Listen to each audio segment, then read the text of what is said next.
end. Now I would like to introduce to you the Executive Director of Partners in Diversity, Mari Watanabe. Mari? Hey, thank you, Tracy. Hello, good morning, everybody. It's such a beautiful day today, so I'm glad you're joining us on this webinar. And thank you and welcome to Partners in Diversity's Breakfast for Champions. The purpose of this breakfast is to provide our members with impactful approaches to advance diversity, equity, and inclusion in their workplace. So I'm really excited about today's presentation by Jennifer Brown. The first time I heard her speak was a couple years ago, and I was so impressed by her knowledge and her presentation, as well as her ability to translate these deep insights into something everyone can relate to, digest, and use. So I hope this morning's session will inspire you to make meaningful changes within your organization. First, I want to thank members for supporting Partners in Diversity. Programs like this are possible because of members like you and for organizations like Advantage Credit Union. So today's Breakfast for Champions is sponsored by Advantage Credit Union, and joining us this morning is Kylie Gill. She is the Communications and Community Engagement Manager. Kylie? Thanks. Good morning. Advantage is happy to sponsor today's Breakfast for Champions. As a co-op credit union, Advantage remains committed to diversity, equity, and inclusion for our employees, for our members, and for our community. Valuing every person is at the heart of our organization and the reason many of our employees and members choose to be a part of our co-op. We appreciate our partnership with Partners in Diversity, and Advantage is working to drive these issues forward, listening and learning to find solutions within our own organization and within the way we do business. It's not just good business, but most importantly, it's the right thing to do. Thanks, Mari. Great, thank you, Kylie. And again, Advantage Credit Union for your continued support. So over the past several years, we at Partners in Diversity have seen more and more organizations becoming aware of the need for diversity, equity, and inclusion in the workplace. And employees are demanding accountability among their leaders. So walking the talk. As I mentioned earlier, I'm really excited to have today's speaker with us. In her recent book, How to Be an Inclusive Leader, Jennifer Brown talks about how human potential is unleashed when we feel like we belong. This is why inclusive workplaces perform better. Unfortunately, as Partners in Diversity's recent study on diversity retention showed, many people still feel like they don't belong and that they can't get their true self and that they can't bring their true selves to work. So how do we drive real change at work?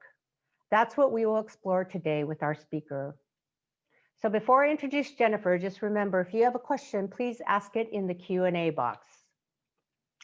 Jennifer Brown is an award-winning entrepreneur, dynamic speaker, and diversity and inclusion expert. She is the founder, president, and CEO of Jennifer Brown Consulting. Her consulting firm guides some of the world's largest companies in their diversity, equity, and inclusion efforts. She is an acclaimed keynoter and podcaster, and with her podcast, The Will to Change, and her award-winning latest book, How to Be an Inclusive Leader, calls on allies and advocates everywhere to activate their voice. So please welcome Jennifer Brown. Thank you, Mari, and I'm so happy to be here with everybody. It's an honor to be talking to you about this topic that I know is on everybody's hearts and minds so deeply, especially this year in 2020, with all that we've learned and been shown. And I'm really also very excited to answer your questions. Please make liberal use of the Q&A box, and I will actually keep an eye on it as we go, particularly because sometimes our questions have to do with a particular concept that we're talking about. And I want to make sure that I know what you're wondering about it at the moment so that I can address it in real time. So again, it's really a pleasure to be here with all of you. I wanted to alert you to the bottom right part of the screen. That's our QR code. And it's a code that contains, if you put your phone over it, a URL will pop up, and it contains a lot of our resources. So that free download of the first chapter of the second book is there, the social media that I use a lot, and my handles there if you'd like to follow us, and some other important information for you. So please connect with me, follow us, because we push a lot of really instructive content out to our audience. We have weekly community calls on Thursdays at noon Eastern, where we bring on different guests that I know I learn a lot from, because I'm a learner too in the space, but that is also full of more of this conversation. So if today leaves you wanting more, there is more available. So I just want to make sure everybody knows that. But yeah, thank you. And thanks, Sita, for the note. Yes, you all, I know, you're balancing a lot in our lives. And this year has been such a challenge, and yet so full of opportunity for change and for growth and for acceleration of what we're going to talk about today, that I have a lot of hope and optimism that we are entering a new phase of this work and of this conversation. And I have reviewed many of your submissions of your questions that you sent in ahead of time too. And so I know and have a sense of what's on your hearts and minds today too. But that question came up, which is, how do we make this energy of 2020 really stick and really be sustainable? And that's actually going to be incredibly important. We don't want to lose what happened this year. We don't want to squander anything that we've been told and shown this year in particular. So I would like to jump in and share a little bit more about my personal story, because it's so important to share our diversity stories, our cultural introductions, so to speak, in addition to, what my job is and what I do every day. So for me, it goes back to having spent my early years in nonprofits as an activist. And it's actually where I met my partner, Michelle, of now 20 plus years. We were activists in some community organizations at the time. But I was also a singer. So as a singer, I had to pursue that dream. And I moved to New York City to study opera, believe it or not. And I got a master's in operatic vocal performance. And through the course of training, which is really arduous, as you can imagine, I injured my voice, and it kept happening. So what I ended up having to do is get surgery on my voice, and several times. And you have to be very quiet for weeks so that things can heal after surgery. And I would work diligently to bring my voice back, but I would realize after a couple rounds of this that my instrument would be forever compromised, and I would need to seek other ways to be of service and be heard in the world, so to speak. So I followed some ex-performers who said, you'd be really, since you like the stage, you'd be a great facilitator. Why don't you look into the world of corporate training? And I didn't know that was a thing, but I looked into it. I loved it. I fell in love with it. I found, I think, something that I am really good at and I enjoy. And I would subsequently get another degree in organizational change and OD or org psych. We call it a lot of different things, and have some roles in HR teams for a while internally. And then I was laid off, and I said, I think I want to be in the classroom. I think I just want to be teaching. And so I became a full-time facilitator and started my own company 13 years ago. And today we get to influence organizations across the spectrum in all different industries to, build workplaces where more of us can thrive, where more of us can feel welcomed, valued, respected, and heard, which I scarcely can imagine anything more important than that. Just not just morally, but from a business case and a bottom line perspective. So I like to say I was meant to use my voice, just not as a singer. The second way, though, that I was not using my voice for a long time was that I was closeted as a performer and struggled with thinking about, if people knew all of who I am, what would that mean in terms of my ability to make a living and be cast in certain roles, et cetera. So I stayed pretty quiet. And as a business owner, I sort of gradually came out, but it was a long process. And even to this day, I am acutely aware of my identities. When I walk into a room, you can certainly Google me, and I'm very out about who I am. But I still do something called covering, and I want to bring this concept to all of you in case it's helpful. I believe it's a very resonant concept. The research was originally done with Deloitte, and it's Kenji Yoshino and Christy Smith's work. And they coined this term, and they define it as downplaying a known stigmatized identity. So for me, as I walk through a male-dominated and very heteronormative world, particularly in the business arena, When I walk into rooms, I'm acutely aware of my difference. I am making choices about, what do I talk about, not talk about? What am I open about? How will it impact my credibility, my authority, my power in the room? And, how does it feel to me? Does it diminish me to have to do all those mechanics to be present in the room and be the expert in the room? Because, most of the time I'm being paid to be the expert in the room, and I've written books on inclusion, et cetera. So, on paper, I shouldn't really be feeling the need to cover, but it is like deeply wired in us. And I want to go more deeply into the concept about it. And as we do this, I want you all to think about your experience of covering, both in the roles you're maybe in now and in past roles, thinking about, when have I engaged in this behavior? What has been the impact on me? What have been the missed opportunities for, the organization perhaps I work for and with, which is another real pain point, I think, that it goes, unnoticed, but is substantial. So there's 4 kinds of covering in the report, and I want to go through each one of these, and also make the point that 61% of respondents talk about spending time covering. So that's a lot of people in our workplace that are doing this on a regular basis. So appearance-based covering is, I think, often of our gender non-binary and gender fluid colleagues having to choose between, one normative expression of gender and another. So very masculine, very feminine, versus maybe how we're comfortable, which is expressing in a more fluid way or in a changing way, depending on the time or the day. Appearance-based covering is sort of adjusting to that norm, right? And not showing up as we are most comfortable, right? Which is when we do our most work, when we're the most comfortable, when we feel the most psychologically safe. The other appearance example I give is that I think communities of color and other underrepresented communities, we pay a lot of attention to our things like the formality of our dress or the way that we speak or the way that we wear our hair. Do we straighten our hair, for example? For some of us that have naturally curly hair, what are the sort of adjustments that we're making around this to, again, to kind of protect ourselves from having a stigmatized identity or plural identities? And how do we kind of, swing the pendulum a certain way so that we feel somehow legitimized in a system that doesn't really value all of who we are?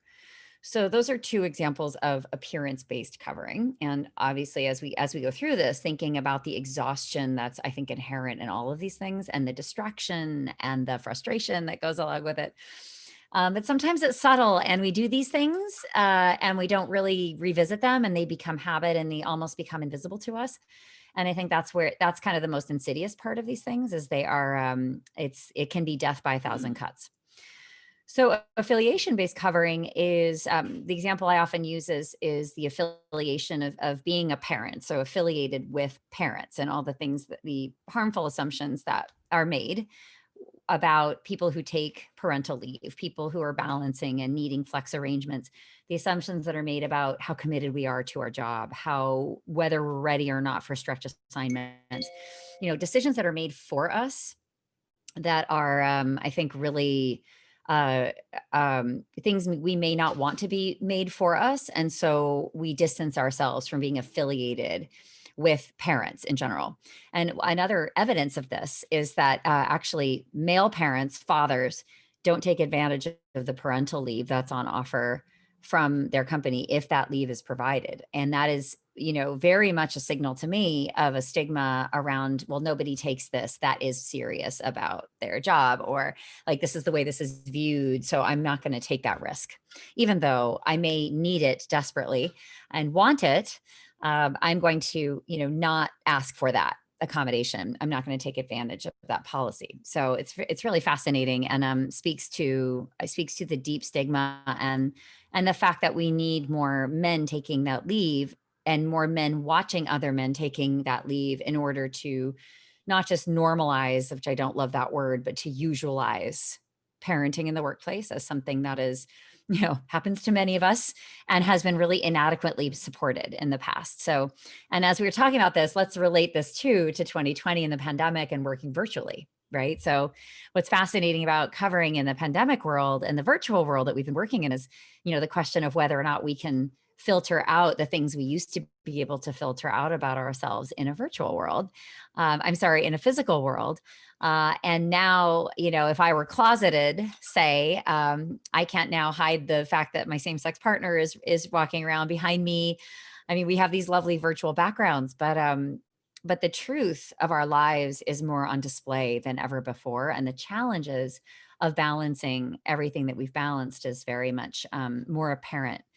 And while that can feel extremely vulnerable, and it probably should because of stigma, my hope is that it's increased empathy and what we know about each other so that we can do something about that, because it's long overdue. Advocacy-based covering is when we refrain from advocating on our own identity's behalf, or perhaps on somebody else's behalf as an ally or accomplice to that group. So we sense that it may be harmful to ourselves and our professional image to be the squeaky wheel, right? To be the one that's always bringing something up. And there are certain stereotypes and microaggression comments that are made towards people that are the squeaky wheel of certain identities. That person is angry, they're bitter, they're strident. Some of these words might sound familiar, sadly. And so we just refrain from advocating. I think the covering behavior then is the decision to remain quiet, because it just doesn't go well. And we don't want to be seen too much as advocating for our own interests or the interest of our identity group. And what a missed opportunity, of course, on the flip side, that there's, by not advocating and going silent, there's a miss in terms of teachable moments, which actually help an organization get better. And individuals understand, that they may be causing harm, often without meaning to, sometimes meaning to, but often without. So that's advocacy-based covering. And then association-based covering is, say I'm an LGBTQ manager and I have a higher percentage of LGBTQ people on my team. There may be eyebrows raised about how I might be positively biased towards people that look like me or share my identity. So I may distance myself from being associated too much with my community. And this also shows up in terms of employee resource groups. We'll still talk to young professionals or any professionals of any generational cohort, and they'll say, I don't know if I want to be involved in that effort because I want to be judged based on my work alone. To me, that means that there is such a scarcity mentality in the organization that we have to kind of pick and choose, right? And we have to leave our identity at the door in order to fully, seem to be assimilating to a certain culture that doesn't really see us or want to see us. So it's a sad thing when I hear that, but I completely understand that association-based covering is a survival tactic, as all of these things are. And so it's fascinating and tragic to think about how much energy this takes from our work, our potential, our energy, our creativity, because we can't be creative and innovative if we don't feel that baseline sense of belonging and that we are seen and heard in all of our diverse dimensions. Imagine if you are sort of doing this double work of identity in a room, trying to figure out if you're psychologically safe, you can bring your full self, and you're trying to do a work process. That's a lot of work. It is, and to be excellent and to show up in the most powerful way when all of those other things are going on is very difficult, even for the best of us. And I have certainly experienced that myself. And so, oh yes, and we have a question I just want to address really quick as we move on to the next slide. How does covering compare to code switching? I think it's very similar. I think it's very similar. And if those of you don't know what code switching is, there's a wonderful NPR podcast called Code Switch. And code switching, as I understand it, is ironing out or dropping our particular cultural mannerisms, topics we like to talk about, accent, the way we dress, right? It's the sort of, I'm this way outside of work and the workplace, and I'm this way in the workplace, right? And we leave all that behind. So yes, I think covering is, the only nuance I might say is that covering is downplaying a known stigmatized identity. So people could know I'm LGBTQ, but it just means that I don't talk about it. Covering is just kind of omitting it from the frame. It's subtle, but it's just not making a big deal about it and kind of letting things pass and not bringing them up. I might say code switching is sort of a more definitive switch that you make intentionally. So, but anyway, I mean, it's splitting hairs, but it's a great question. And thank you. Yeah. And thank you. We're getting some wonderful comments resonating with the energy that it takes absolutely to be trans and gender non-binary and to be misgendered, to have not be ever asked our pronouns, not feel safe to share our pronouns, and then sharing our pronouns and have somebody not use the right pronouns, even though they've been told, can be very, can really hurt our sense of trust with colleagues and our trust in our employer and in the belonging piece, that thread that really needs to hold us together. Yeah, thank you. And I'm getting some really wonderful Q&A in here. Yeah, passing is another interesting related concept. Absolutely. The intersectionality I will get to in a moment. I'll get to this. And this is a really good question, Dwayne. I need a moment to read that and really think about it. In fact, I might save that until I have a little time at the end. Okay, so let me go back to the slides for a moment, but thank you so much, and keep the questions coming, everybody, and comments. I really love hearing from you in this way. So in the report, those of us who are underrepresented and from more marginalized identities report covering more. So you'll recall that 61% is the average in the report, but look at these numbers, much higher than 61. And what's fascinating and also disturbing is to think of the intersections between these identities, right? Because we're often not just one identity, of course. But if we carry multiple stigmatized identities at once, in fact, I had a woman on another call say that she fit 5 of the 6 of these. That is a lot to navigate. And some of our identities are visible and some are invisible or hideable. If you have an invisible disability, if you are LGBTQ, but you pass as quote unquote straight, if you are white passing, for example, that further complicates, in some ways, the question of disclosure. So when I walk into a room, what do people see first about me? And what can I then minimize, cover, or pass as so that I don't have to deal with these other pieces because I don't have the energy, right? So it's so fatiguing because people respond so strongly to one part of my identity that I can't hide. Then I make other choices, I think, about not bringing those other pieces into the room, so to speak. And therefore, again, we're sort of bargaining with pieces of our identity, which I think has a negative overall effect on us that accrues over time and can really diminish our sense of self, which is what was really hit me in the research that they did, is that diminishment and the way that we internalize this over time as being less than. And so another group that talks about covering in the report is this group. And it's very important to me to share this piece of data as well, and the fact that this group was included in the research. Yes, 45% of the straight white men that answered the survey report covering also. And I'll say, about a room that looks like this, and yes, this is an old photo, but I actually work with a lot of rooms that look like this virtually now. And I have my own biases that kick up around my need to cover, perceived need to cover. And then my assumption that roomfuls like this don't know anything about diverse dimensions, don't know anything about exclusion or a struggle to belong. And I've been proven wrong so many times as I have gotten to know people and especially see the mostly invisible aspects of diversity in groups that identify this way, and have been so reminded that inclusion needs to include everybody. And so these thought bubbles are things that have been said to me when I've worked in rooms like this. And they, sometimes audiences chuckle about these. And I don't know if that's because people don't really believe it, or I don't know why.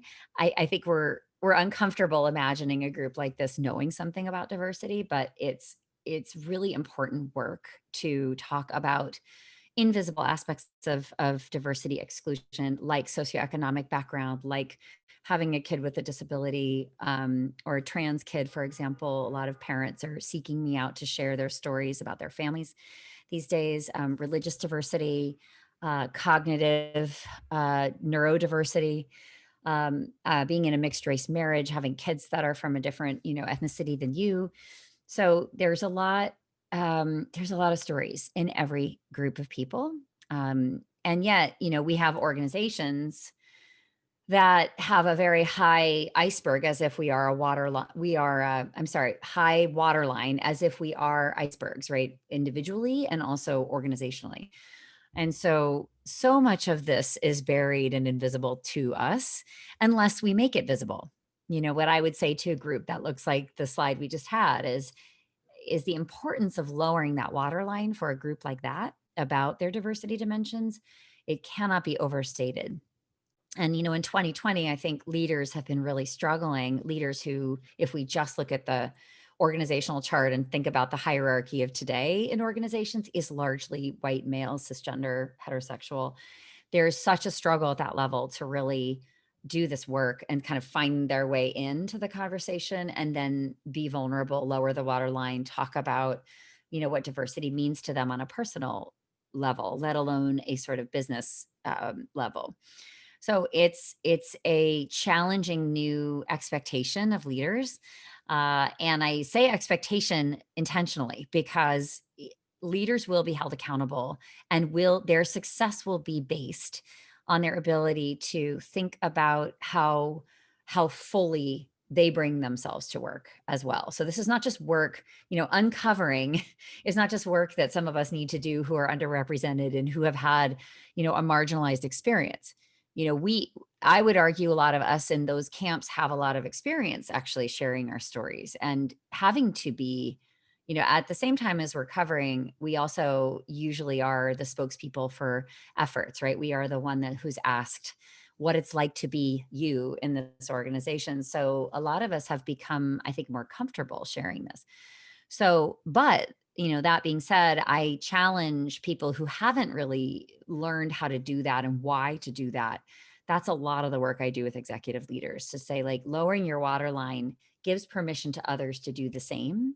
And it also opens up the door to a conversation about all the hidden diversity dimensions that live in all of us and live in much of our intersectionality, but that are never spoken about and never named in the workplace. And so to lower our collective waterline, our individual waterlines is uncomfortable. And it means that we're trusting each other with our truths. And I would say if we're not uncomfortable every day, we're not leading. And for me, what this shows up as is if I walk on a stage in the old world, I used to walk on stages and see 1,000 faces and maybe it's a male dominated audience, or it appears to be that to me, and I would say it's pretty uncomfortable to come out as LGBTQ in that room. However, I don't do it for me, and I don't let a discomfort that I feel stop me from doing something that I believe is really important, which is shining a light on my identity and my story, because I know someone in that room really needs to see that, right? And so I think judging ourselves before we give our story the chance to be the tool that it can be is, I think, where we're missing a piece of the progress that we need to make. And so, yeah, so I just want you all to notice some of the things under this waterline that we've added recently and really find ourselves talking a lot about. On the right side, we have mental health. So I would say this year has very much raised the discussion about mental health, a deeply, deeply stigmatized aspect of something that many of us struggle with. And so I, for one, am really happy we're having the conversation, even if it took a year of tremendous challenge to bring it to the surface. It is finally making this a usual conversation more and more. We have socioeconomic status. We have interaction with the prison or incarceral system, which is another big piece. I know we might have some recruiters on here thinking about how we do or don't enable the formerly incarcerated to apply for jobs, et cetera, what that process is like and the biases that are baked into that. We have religion, spirituality, we have neurodiversity on the left side, which I mentioned earlier. So there's just so much richness under here. And I I don't want to see workplaces where so many of us are endeavoring to keep that waterline really high and kind of denying so much of who we are and putting all that energy towards that when really the diversity that lives under this waterline is what creates viable and successful and thriving organizations and products and customer interactions and all those things. So yes. Thank you. Derek, thanks for that comment. So lowering waterlines for cisgender white men feels like centering ourselves and counterproductive. Thanks for saying that. Yeah, it's a balance of, I think, the emphasis for, since you're naming cisgender white males, that work on your own diversity story is important work. It may not be where you start. It may not be what you lead with or what you speak into the world. I think the first thing we have to do in any dominant group is to do a ton of listening, a ton of learning, and we'll get to that a little bit later. I think you have to earn the right to have the voice, and there's so much work that needs to happen on ourselves. And in the meantime, the work is really the solidarity with others, right? The utilization of power and different kinds of privilege to enable other stories to be told. Like that is really the most sacred responsibility for cisgender white men right now. But I would not want to leave their own diversity journey out of the frame because at some point, this has to be very personal. And we need more. There are lots of diversity dimensions going on for all identities. And to assume that one group has no stories to tell is not accurate. And so I do a lot of work with masculinity, and I'm part of a conference called the Better Man Conference. And we gather male leaders, mainly cisgender, but some intersectional men, queer men, men of color, queer men of color, men with disabilities. And we talk about our diversity dimensions, like how to talk about that in the world, for what purpose.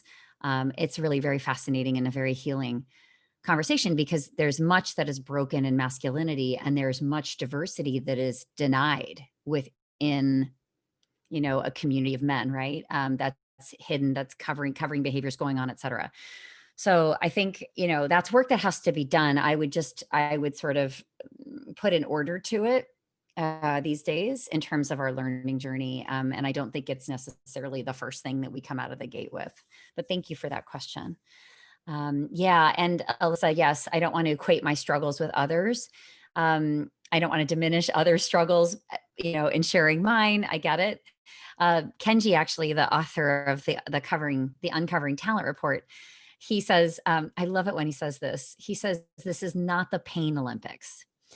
And everybody laughs, but like when you really think about where does the pain Olympics go? Like where does the hierarchy of oppression, if you argue that way, where does it ultimately lead to? I think it's not tremendously helpful. However, that doesn't excuse us from understanding the very real and very specific barriers that certain communities of identity face. But I would say it's not about equating things and measuring up. It is about speaking into our full experiences, and whatever vulnerable means to you and whatever uncomfortable means to you in terms of lowering your waterline, that is probably where you should go and apply some energy. And that's going to look extremely different person to person. But I believe that there's always further we can go in terms of our whole leadership and bringing our full selves. And that applies to everybody. So if we feel that our stories aren't enough, or that we are fully entirely privileged, which is possible, I've met people that are, and worked with them. And then what I would say is that you talk about the solidarity that you are trying to learn about and exhibit, and the ways that you're enacting the kinds of privilege that you have. And we'll get into that in a moment, but that alone is a very rich arena to draw from as a leader, in terms of how you storytell, in terms of what you share. I talk all the time about what my privileges enable me to do, and I am an LGBTQ woman, right? So I do both of those things at the same time, depending on what the need is in front of me. And that is a beautiful way to get involved and to not deny the fact that you may have a lot of privilege identities and you may not really have something that you feel is appropriate to share or you're not ready to share. But in the meantime, there's much you can do. You don't have to sit on the sidelines. So, all right, let me keep going, but thank you for all of your questions. So we're going to do some polls now. We have 2 polls actually. The first is to understand what you were covering the most prior to the pandemic. So gosh, it feels like ancient history, but rewind, rewind to the good old days. I don't know, good old days, bad old days, depends who you ask. Rewind though, and share, and this might have been a previous role that you had, might have been under a previous manager or leader, because that can inform much about our covering decisions. And it could be earlier in your career. It might be something that you used to spend a lot of energy towards covering or downplaying. And it's fine to include, I see questions about passing and code switching. It's, throw it all in there, because all of these things take energy.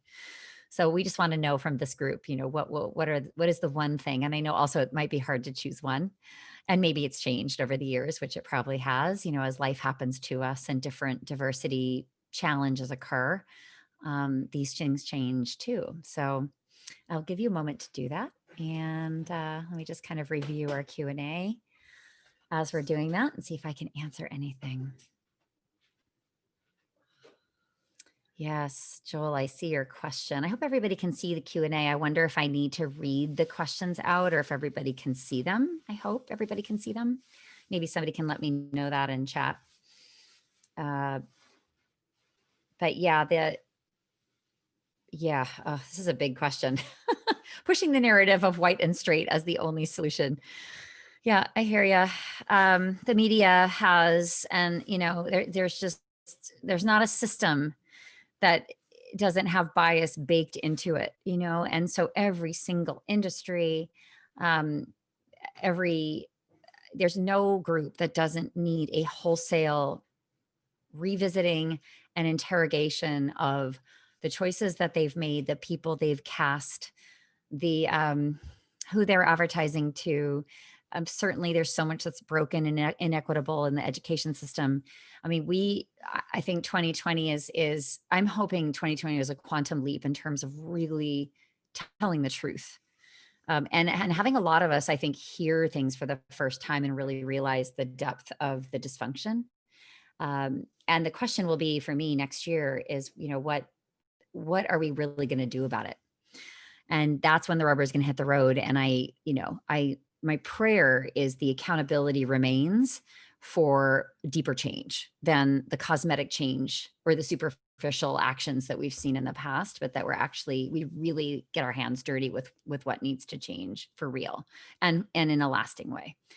Okay, so let's look at the poll results. I see this was prior to the pandemic. So, mental health was still the highest. Yeah, I think you'll see in the next one, it's going to be even higher than that. Followed by age-based covering, yes, and socioeconomic background, absolutely. So this could be, not having had the schooling that your colleagues do, or not having financial burdens from debt.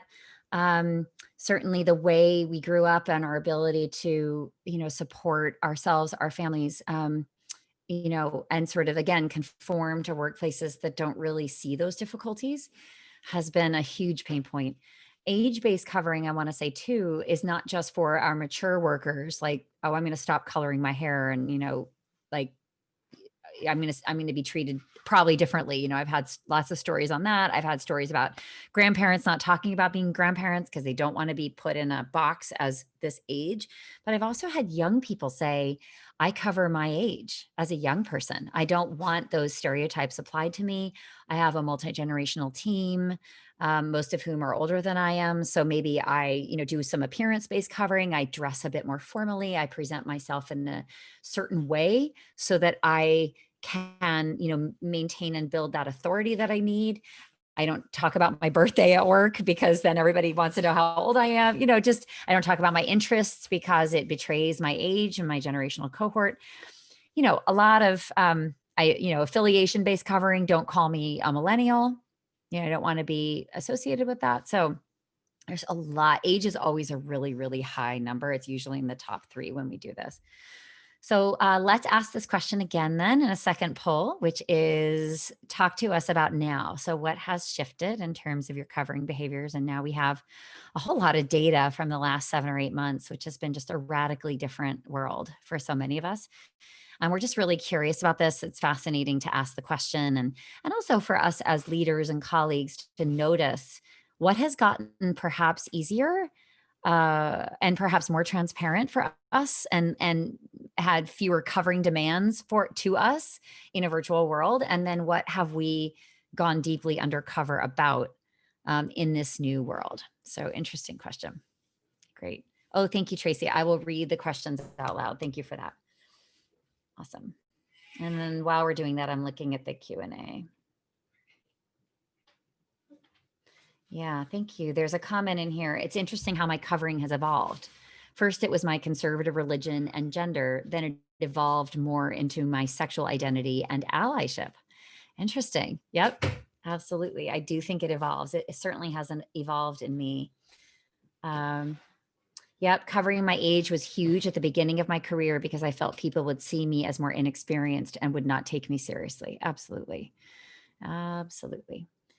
And there's a question about tone policing. So how do we counteract tone policing in the workplace? This is a major racial issue here in Oregon. Sheila, could you, for everybody in Q&A, define tone policing in the way that you mean it, and also for my purposes, so I can just understand how to answer that more specifically for you, if you would. Thank you. And if everybody has taken the poll, we're almost done. We can look at the results.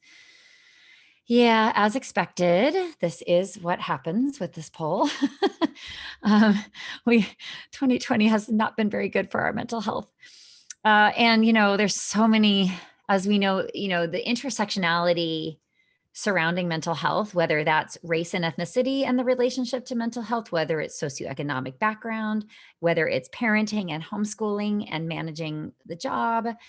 There are so many cultural and identity lenses through which to understand mental health, and so many stigmas about mental health in certain communities, right, in terms of seeking help. There's just a complete, I think we're so at the very, very beginning stages of understanding this. And I hope the organizations on this call are doing education around mental health, right? I hope there's a wonderful program called Mental Health First Aid. I had them on one of my calls, and they literally come into organizations and do trainings. And we need to look at mental health as a health issue, right? Instead of something over to the side and deeply stigmatized, right? We wouldn't argue necessarily. I mean, health has its stigmas, but mental health is a part of this larger conversation that we're very much more comfortable having. So the work that we need to do is destigmatizing this discussion to enable particularly managers to understand, what to do in a crisis. And also to realize that mental health issues are in the incoming workforce are much more disclosed and more present, and one might say more numerous, although I'm not sure what the data is on that. It could just be that younger generations are more open about struggles with depression and anxiety. But this is here to stay in terms of a diversity dimension that is largely perhaps invisible until it's not, but that a thread that weaves itself through every single group of identity. And so we have a lot of opportunity there. And then second to mental health here, as you all see, age is still very, very high. So yeah, I would love to hear your stories in Q&A if you'd like about, your age-based covering and why this is so high for this group. And let me just check out thank you, Sheila, for your answer. Addressing my anger and the way I respond. Yeah, it's dismissing the behavior, focusing on my feelings on it. Oh, goodness. Yeah. What Sheila's talking about is there is a certain way, there's a very narrow way in which we are allowed to express the frustration and the anger of hearing, microaggressions on a daily basis sometimes. And speaking of advocacy-based covering, right, we get so either tired or frustrated or perceive that we're actually going to be negatively judged in an additional way if we bring up how something impacts us. So tone policing is basically what some of us hear when we try to express how something it impacts us, and put sort of a rosy picture on it, or have to feel as if we need to present this feedback in a certain way, which is not, quote unquote, seen as confrontational. And I think, Sheila, that is what you are asking about. Yeah, and it's unfortunate. There's a lot of stereotypes and biases in terms of how some of us are allowed to express ourselves. So, and I will just say that, and if you don't know what I'm talking about, read up on it. It affects so many groups, particularly people of color. And in a year of telling the truth more than we ever have before, it is challenging others who feel challenged by our feedback and who resist it. And in that resistance, that's what tone policing is, i.e., what it sounds like is you seem angry. You are too angry. Like, that's not professional. So, and let me leave that where it is. Sheila, if you would like to elaborate, feel free. Yes, but it's oh yeah, it's a lot.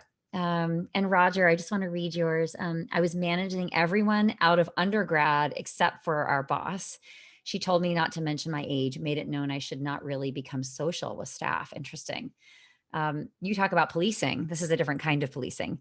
There can be policing also in communities that are marginalized to say, don't act this way, or you might not want to come across that way, right? For LGBTQ people, we get counseled by each other about certain bosses or certain managers or certain behaviors. Watch out for this, don't do too much of this, right? So we coach each other because we know that the imperative to cover is so strong. And we want each other to succeed. But I think sometimes these warnings that we get, particularly from the older generation, are not necessarily what I would want, because I really am very passionate about younger talent being able to bring their full selves to work, and the way that that's going to catalyze change.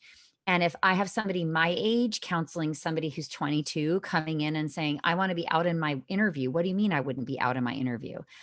Jennifer, would not have been out in my interview years ago, but it's a different time.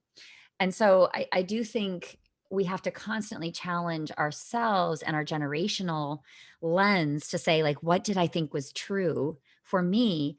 And as I mentor people or support others, is that informing my guidance in a certain way that doesn't necessarily reflect today and also tomorrow's workforce? So just really kind of do some thinking about that, because it can almost reinforce some of the covering behaviors, like generation to generation, if we continue to play small, and we continue to not bring that challenge to the workplace, which makes it grow and which makes it better. But thank you. I'm loving the Q&A. I really appreciate all of this.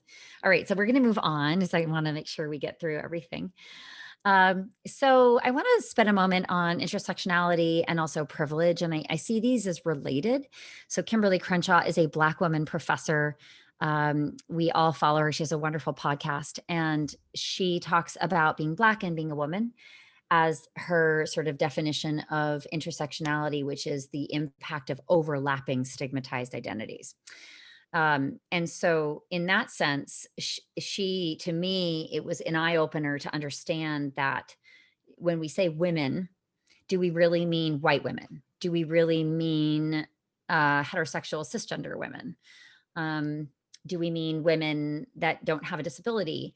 What if we were to be inclusive and really specify all the different identities within women and gear our strategies accordingly? And it's important, because what happens if we don't have an intersectional lens and expectations and accountability is that things end up being white dominated, heterosexual dominated, cisgender dominated, right?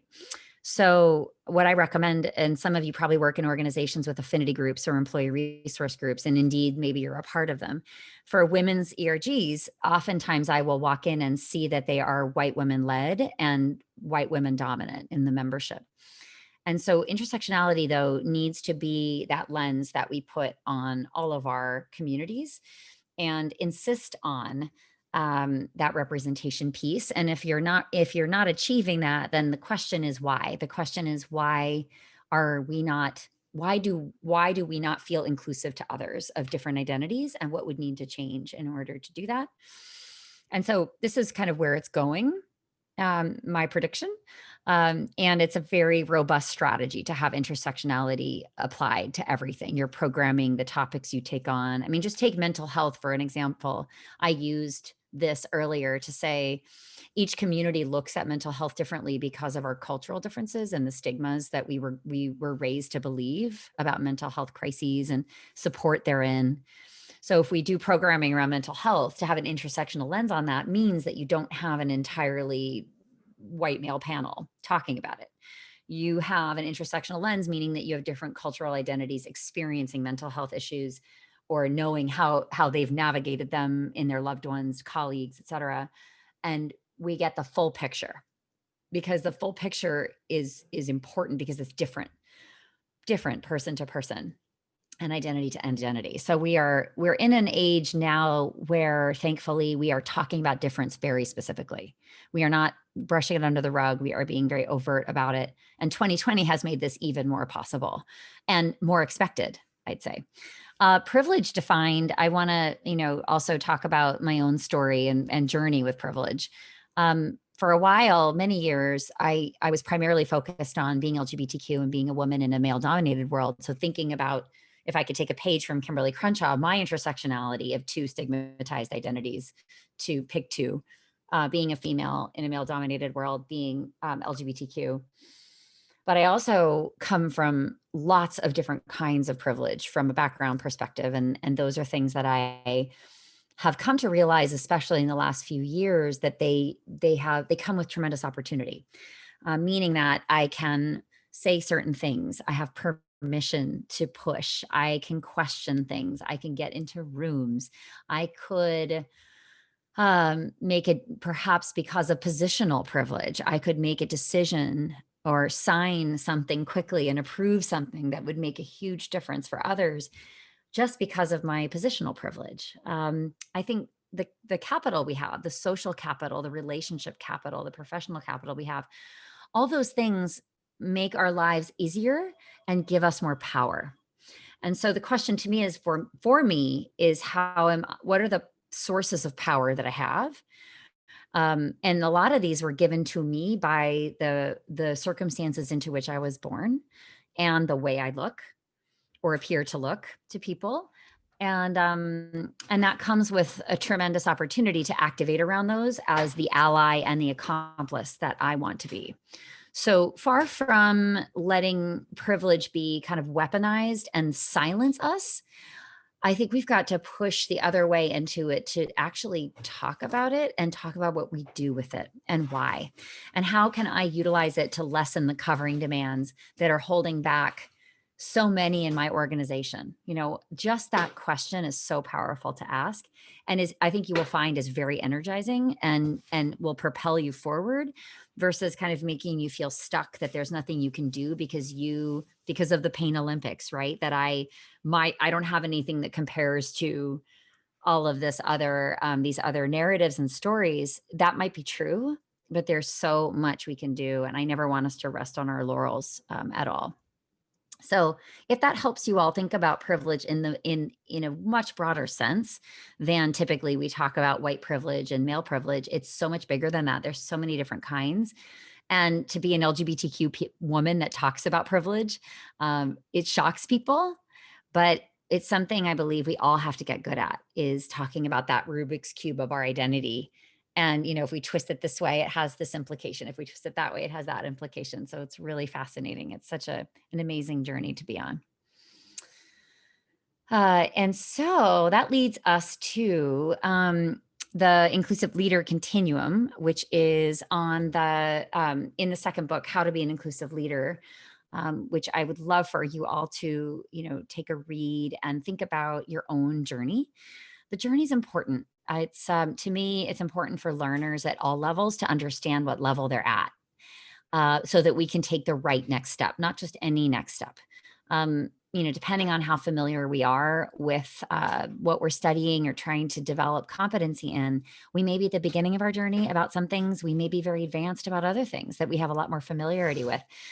And I'm on this journey too. So it really helped me to kind of crystallize something that I hope is a helpful tool. So I want to go into each piece of this, and then we actually have a poll after this as well to kind of discuss and see, where you think you are. And we also have an assessment too that helps us understand that as well. So the phase 1 of 4 is unaware.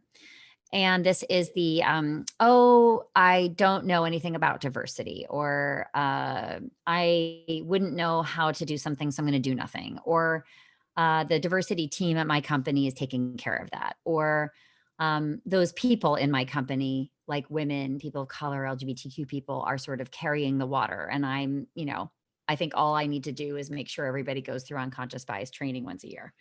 So there is this, I think this disconnection from responsibility, and also the ability to relate to the whole conversation too.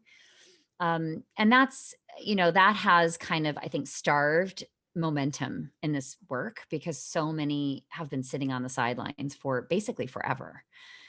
This year, many have stepped off the sidelines, which is really exciting. And that's why I think it's such a special year that will go down in the history books when it comes to DEI. But anyway, when you're in unaware, you are totally unaware of, probably like not even aware of your intent, certainly not aware of your impact, right? And haven't even thought about it. And you may, in terms of intent, you may believe you're a good person. That can be another way of being unaware, because I can think I'm a good person, but my values do not shift outcomes in a concrete way for others and for my organization. So it's not enough to be something or believe something. What's important is to action around it. So I think that it's quite dangerous to have organizations that believe we're better than we are, because also we want to believe that we're great at things. So the number of leaders I meet who are shocked to learn that they have a gender pay gap, or shocked to learn that certain communities of identity, have a horrible experience from an engagement perspective, because it's just never crossed their mind that anybody could be having a different experience than them. And that is that lens that we have, which is the self lens, right? And if we don't challenge that actively every day, we are going to believe what our lens tells us. That's going to become fact to us, but that's not fact. In fact, I have, years and years of data from focus groups that I show in order to break through and to awaken leaders, especially out of unaware. So, how do I come out of this? I get humble. I start to realize I don't know what I don't know, and that's a bad place to be. And I start to realize that how little I know, and the assumptions I've had, how harmful those are. And so coming out of unaware, then we want to move into aware, of course. So that's phase 2, which now it's, I know what I don't know. And it is the flood of information. And 2020 has been a huge, like 10 degrees in 1 year, just overwhelm of reading lists and podcasts and media, and just so much to learn. And it's just a fire hose kind of situation. And it can be overwhelming. And this year has been, I think, that wake up call that many of us have received and heard, and are now trying to figure out, what is my role in this? What is my story? What is my Rubik's Cube of identities? Where do I start? How do I get feedback on what I don't know? How do I possibly kind of make sense of all this new information that hasn't been perhaps part of my lived experience, perhaps what I learned in school, what I've read about? I mean, a lot of it is new for a lot of people. So aware can be overwhelming and paralyzing too. So I just want to say that where I think people are right now is, it's been such an intense year of learning that there is a little paralysis, maybe a lot of paralysis, in just terms of the volume and knowing kind of what okay, so where do I go from here? And so from aware, then we move into phase 3, which is active. And this is also, I think, where a lot of people are. In fact, I'd say most that I speak to have been doing their learning. They've been consuming media and podcasts and, watching shows that were not created by and for people that look like us, right? So that we can do that really powerful listening and learning and reading and all of that. But when we get to phase 3, this is where the rubber hits the road, right? So what am I going to do differently? I've studied, I've put myself in places where I'm uncomfortable and that are unfamiliar. Now what do I do? And this is where I think our perfectionism kicks in. This willingness to be imperfect and the willingness to make mistakes, and not just willingness, but the expectation that you will make mistakes is really important. So to think about, am I afraid to do anything imperfectly? Or and the answer is often yes for a lot of us. And yet, like, this phase is about experimentation. It is about trying something and likely failing, and perhaps needing to apologize if something had an unintended consequence.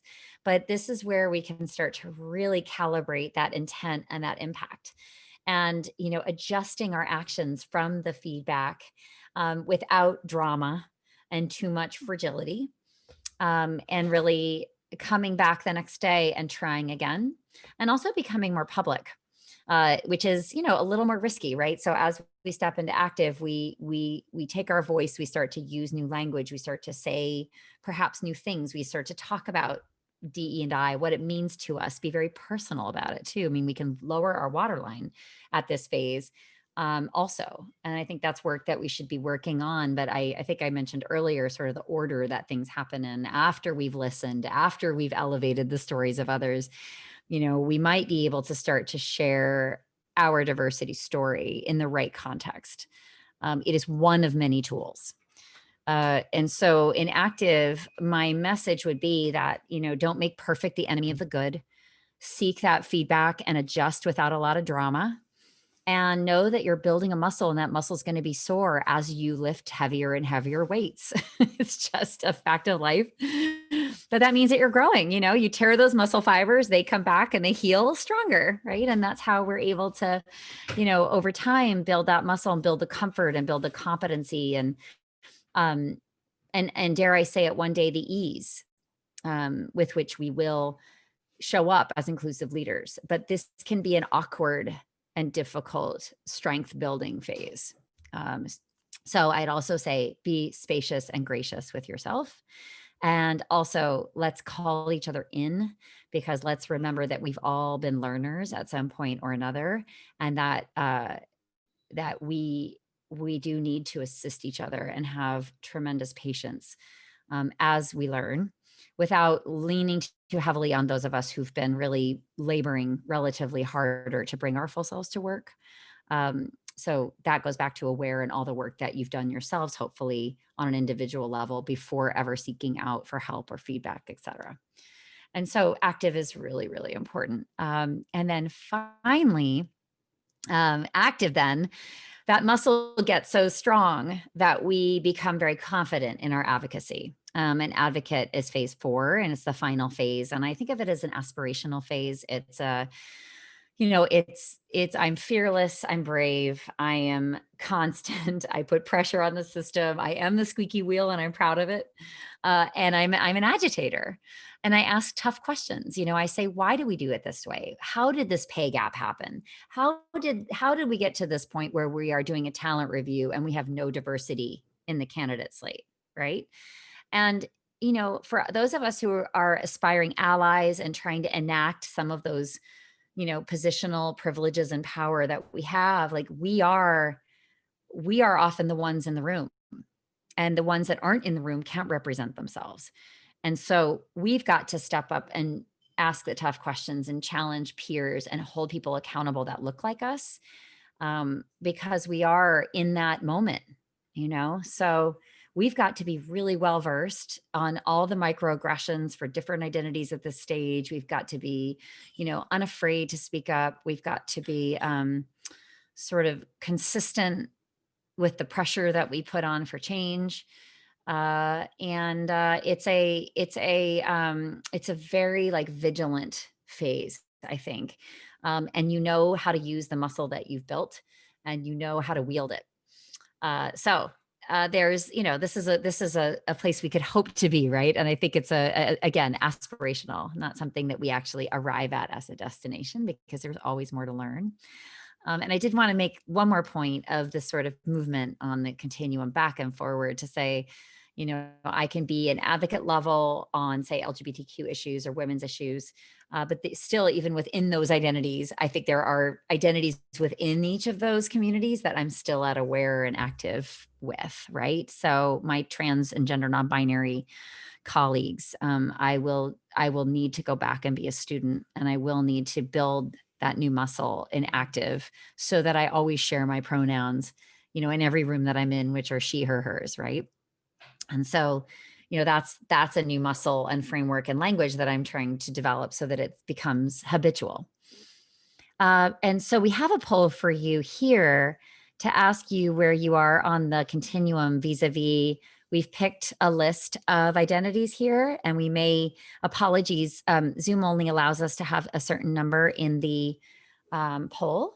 But where are you in unaware or aware in terms of your own learning? So where would you put yourself on the left side of the continuum, as being early days in your journey? And I'll give you a chance to weigh in on that. And then let me just check in on Q&A, which has been rolling, I see. Thank you so much, everybody, for your thoughts. Oh, yes.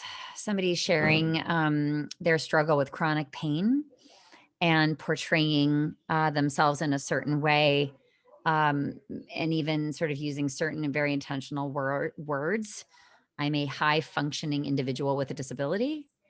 Uh, even again, like trying to kind of twist ourselves up into a pretzel to make others comfortable about something that, should be more a part of conversation, because there are so many individuals struggling with chronic pain in organizations, and yet it's not talked about. So, and this is such the power of ERGs, to raise these issues and say, look, there are many of us. Back in the day when all of us were closeted at work, and by the way, 50% of us are still closeted at work. But back in the day when 90% of people were closeted, we couldn't find each other. You just made the assumption you were all alone. And isolation is a very dangerous place to be for talent, for human beings in general, but in the organization, very dangerous from a retention standpoint. So, every diversity dimension, there's always a community that shares it, but whether it's named or not, or spoken of, or whether it's stigmatized and hidden, that's another question. Yeah. All right, so let's look at this answer. Where are we in our early days? Abilities and gender identity expression. Absolutely. That's great and pretty common to have those two. And interestingly, abilities, I think, has been top of mind working virtually, thinking about accessibility, thinking about technology. There's so many different contradictory information about whether for people with disabilities, the pandemic and working this way has been, in general, a lift in terms of comfort, ease, access, performance, and certainly the other side of the coin, right? And both things can be true. But it's, again, if you're in your early days of learning, this is something worth really researching online, tuning into podcasts, trying to get on mailing lists of experts in the space so that you can, listen to the replay of webinars and things like that. That's where I do so much of my learning about the leading voices, the people who are writing books on the topic, and the thought leadership in the space. And gender identity expression is really cropping up. That's always high in this. If any of you have children that are, 10, 12, 15, you'll know that they have way more comfort with gender identity expression and talking about using the different terminology, having friends who identify as gender non-binary or trans. Even in your own family, this may be occurring. And so younger generations, I have read that 1 out of every 5 people under the age of 35 is not cisgender and not heterosexual. So 1 in 5. So when you think about the workplace, then 1 in 5 team members is not straight and not cisgender, and yet is probably covering. So thinking about that and thinking then about the responsibility that we have to share our pronouns, right? To create psychological safety for people to indeed bring that into the workplace and feel good doing it. How can we be a part of that process and make sure that nobody has to trade their identity at the door, the virtual door or the real door, right? And so there's a lot, again, online about this that you can read about pronouns if you want to, if you're curious about that and understanding, how could I bring that into my leadership and into my allyship? I think it's a huge issue. And then bearing in mind all the intersections of gender identity with other aspects of diversity too. All right, so we're going to ask you this again and then ask you to apply it to active and advocate. So this was the right side of the continuum. So how would you answer this? And this could be, a level of familiarity because of a loved one, because of a family situation, because of a colleague that went through something. There's a lot of reasons that we just feel we are awakened about something and we apply ourselves. We do all the learning I've been talking about, and we use our voice, and we are the squeaky wheel, or we're working on being the squeaky wheel. And let me just see some of the points in here. Do I advance? Thank you for the question, Francis. I think it's when I provide consulting. Wait, hold on. I just lost it. Just a moment.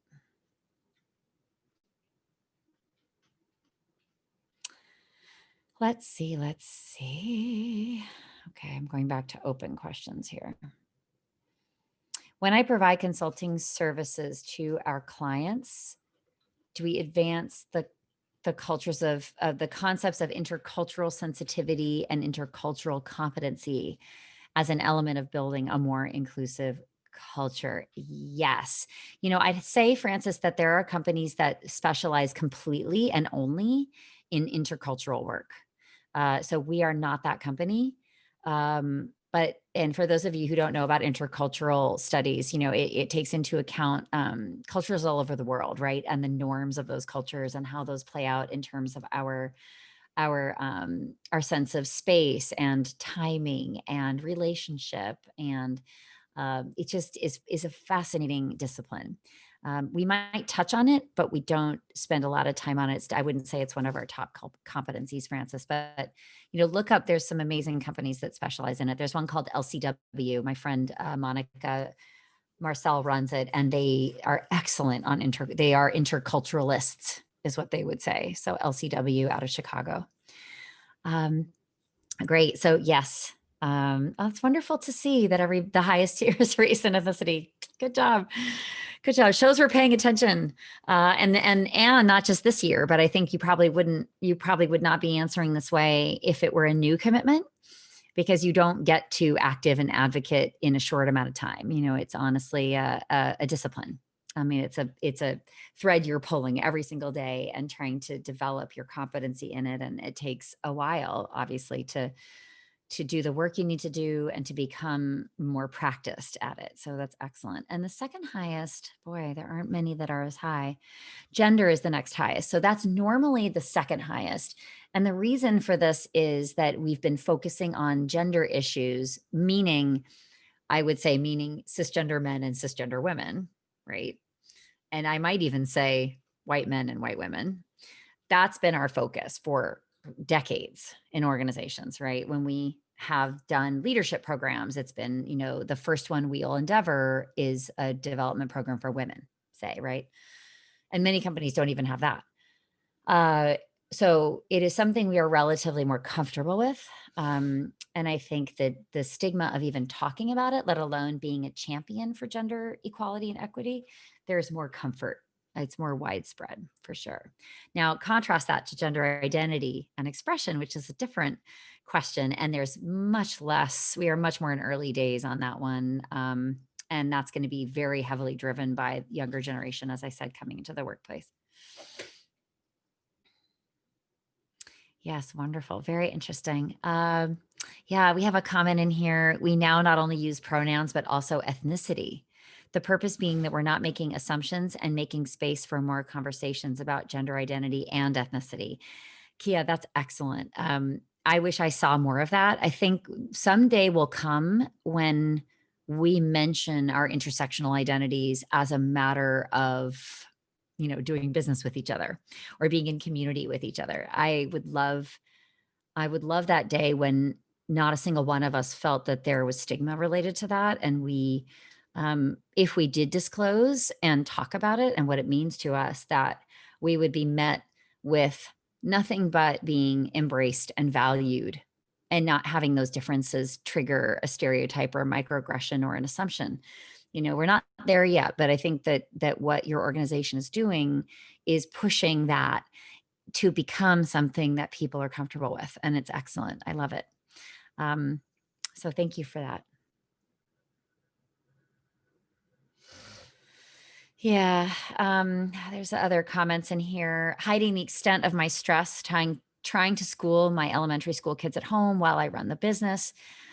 Hiding mental health and balance is not something I'm proud of. Trying to use my privilege to be more open about it. That's beautiful, Michaela. Using the privileges we do have, even as we're struggling so much, to talk about things. And because I think some of us sharing things have a different impact on other people that look like us, maybe.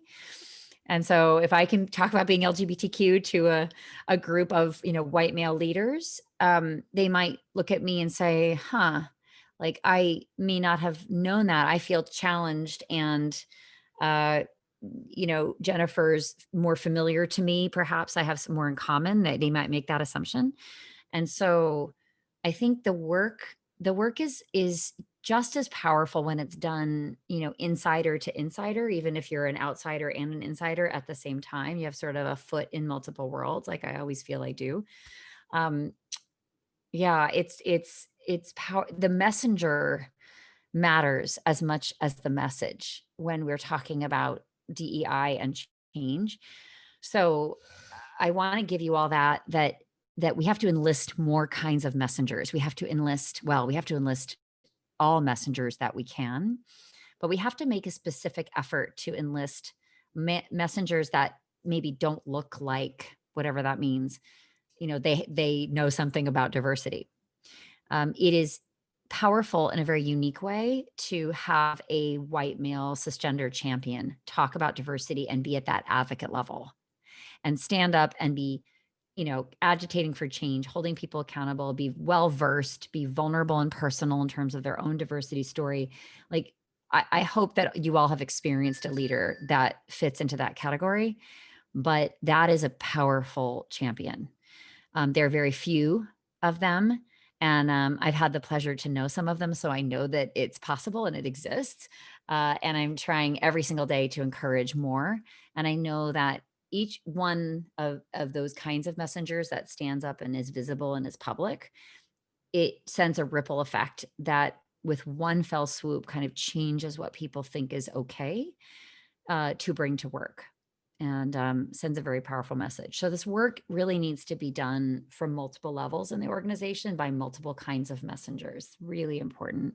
And this is the way that we go forward together, and we co-create what we want next versus maybe one group creating it for another group without including them, and vice versa, which is what has been done in the past and which we're now living with the consequences of. Yeah, thank you so much. I'm looking at a comment about the pandemic having brought the best and worst out of people. Accent is a major one at my company. A coworker was told it was bad. She was working remotely and not at the office to read her lips because of her strong accent. Ugh. How to address this? That's a great question, Veronica. Yep, that is a real microaggression right there. And I might then suggest perhaps that, and this is actually a recommendation for all of us, that we use subtitles for all of our meetings, and that we produce meeting notes, because by the way, our retention of the concepts discussed in a meeting are, retention in general can be enhanced with these tools if we turn them on, if we use them. This year has been wonderful for various accommodations that tech enables us to do. So I would say for all meetings, not just those involving your coworker, that we need to sort of maximize all the accommodations that are available to us so that all of us can benefit from having a higher cognition in all of our learning styles, right? With all of our abilities in terms of taking information in. And so that's just one idea that comes to mind. But this is, I think that also that your coworker has to express how this landed, the impact of this feedback, and how it felt like a microaggression. I mean, I would assume that it does. And what we can do to, gear communications differently without asking your coworker to change how she expresses herself, because that's not the answer. But thank you for that question. All right.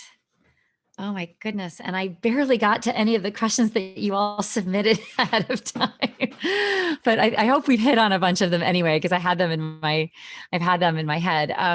If I have time, there's just a couple more over here.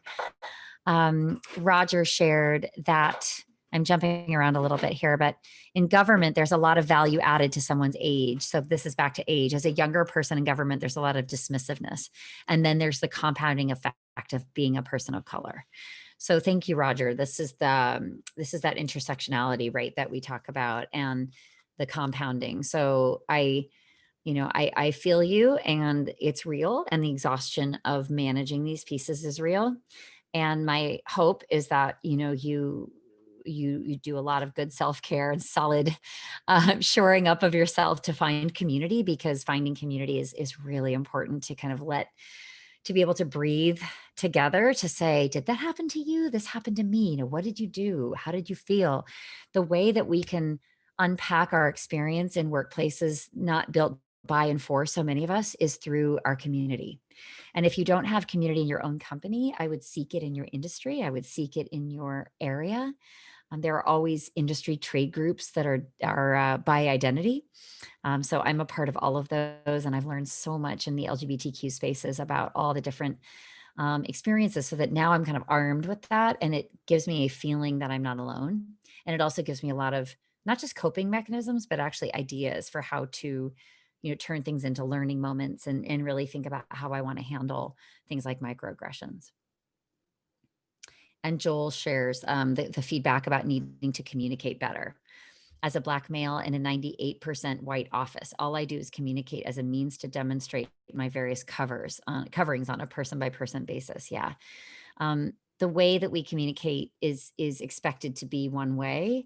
And so some of us who don't natively communicate that way, that's that covering behavior or assimilation or code switching, however you want to call it, that is trying to conform, but which is robbing us, I think, of our all of our uniqueness, and robbing the organization as well of looking at all of us and saying, we as an organization need to shape around the talent that's coming in. I mean, that is not what's happening, but that is what really has to happen, because that generation is the next generation of leaders, and it's the next generation of consumers and customers.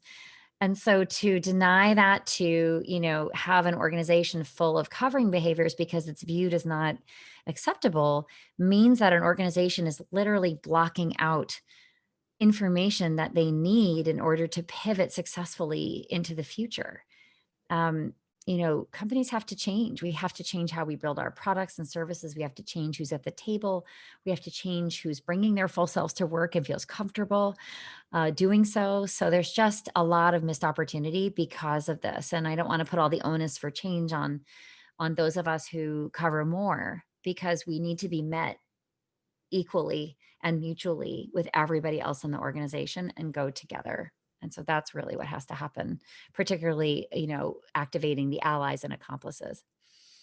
I hope I got to most of these questions. I feel like I might have missed a few, but I know that we're almost out of time. And so, Mari, let me hand back to you and the team. And if I did miss anything that you really want me to talk about in our last few minutes, please let me know. Wow. Well, thank you, Jennifer. That was fantastic. I learned so much myself, and Good. it was too short, even for 90 minutes. So I really thank you for sharing so many impactful insights with us. And I hope all of you in the audience really got a lot out of this session today. It's just, again, a great reminder that there are so many ways across our organizations where we can serve as inclusive leaders. So thank you, Well, thank you Jennifer. for having me. And there's such a hopeful comment in the chat. I just want to say in Q&A, I feel I don't spend time covering anything anymore. I feel much more liberated to be myself fully without shame or regard. There is just no time for that anymore. Everything is urgent. I Yes. think that's what we should wrap up on, to say you matter, your full self matters very much more than ever. And this is the moment. And this is our moment for change. So I would say if you've been holding back, now's the time to break through and grow some new muscles. And I think the road is going to need to rise to meet this moment. And it's going to be a very exciting year next year to see how all this plays out. Yes, absolutely. Yes, and thank you for that. Definitely looking for myself to build more muscles of advocacy. And for all of you in the audience, I want to thank you for joining us this morning. Today's conversation is only the beginning, and I hope you'll take what you've learned today and apply it in your workspace. Also, please keep an eye out for the following follow-up email early next week. We'll have the recording, Jennifer's slide deck, as well as a special code to access Jennifer's inclusive leadership self-assessment. I know it was on the slide, but just in case you didn't write it down, it's an online tool to help with your personal leadership development.